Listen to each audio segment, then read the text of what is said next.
ব্যাস, গ্রীষ্ম শেষ আর অলরেডি কিছু হলুদ হয়ে গেছে, আর কিছুদিন পরে সব পাতা ঝরা শুরু হয়ে যাবে। তো আমাদের এই ঘাসগুলির কাটার আর প্রয়োজন হবে বলে মনে হচ্ছে না। এটা আর একবার কাটলে হয়তো একটু ভালো হতো, না কাটলেও সমস্যা নেই। এখন কিছু রুটিন কাজ আছে আমার, সেইগুলি দেখাতে। আমার এটা ঘাস কাটার গাড়ি। এই গাড়ির যে নিচে এই ডেকটা ঘাস কাটার ডেক। এখন যেহেতু কিছুদিন পরে বরফ পড়বে, তুষারপাত হবে, সেই জন্য এইটা আমাকে এখন খুলে ফেলে সামনে একটা অ্যাটাচমেন্ট লাগাতে হবে, স্নো পুশার। তো ওই কাজটা এখন করব। এইটা আমার হচ্ছে যে পঞ্চমবারের মতো বদলানো হবে এইটা। তো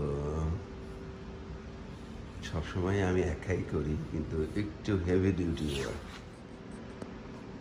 নিয়ম অনুসারে প্রথমেই সব কিছু পরিষ্কার করতে হবে নিয়মিত। তো এইটা আমি বলবো যে আমার বয়সের কারণে একটু ফাঁকিবাজি হয়ে গেছে। ঘাস যখন কেটেছি পরপরই এইটা পরিষ্কার করা হয় নাই, আমি এটা ছেড়ে দেবো, এমনি বদলায় ফেলবো।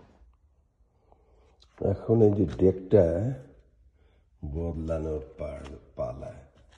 প্রথমে এখানে একটা প্যাডেল, একটা চাপ দিয়ে, কিছুই না, ডেকটাকে একটু দিয়ে এঙ্গেজ করা।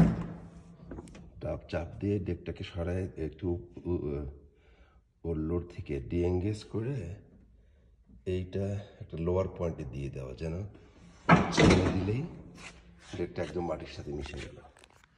বাকিটা খুবই সোজা।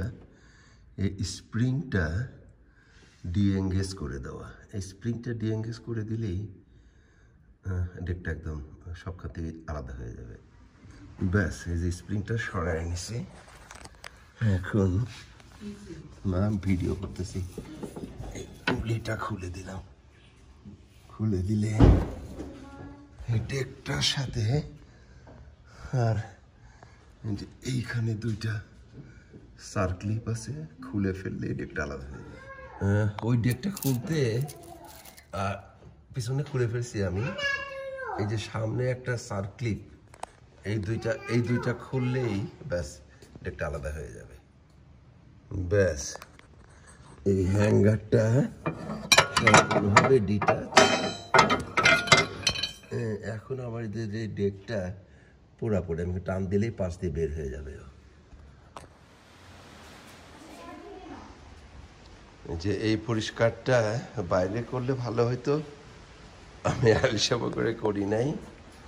এখন বাসার ভেতরে এই যে ভ্যাকাম চালায়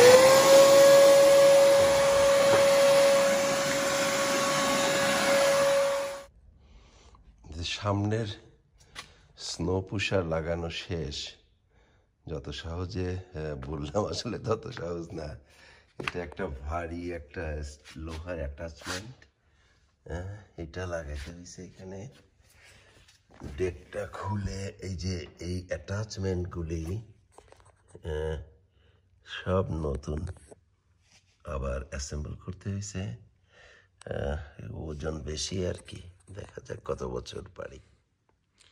তো এখন যেটা করতে হবে, যেহেতু সামনে আমরা স্নোটা পুশ করব, তাহলে এবার পেছনে একটা ওজন দিতে হবে, যেন গাড়িটা উল্টায় না যায়। ব্যাস, পেছনের ওজন লাগানো শেষ। সুতরাং এই লন মোয়ারটা এখন রেডি হইল স্নো পুশ করার জন্য। ইয়াহু।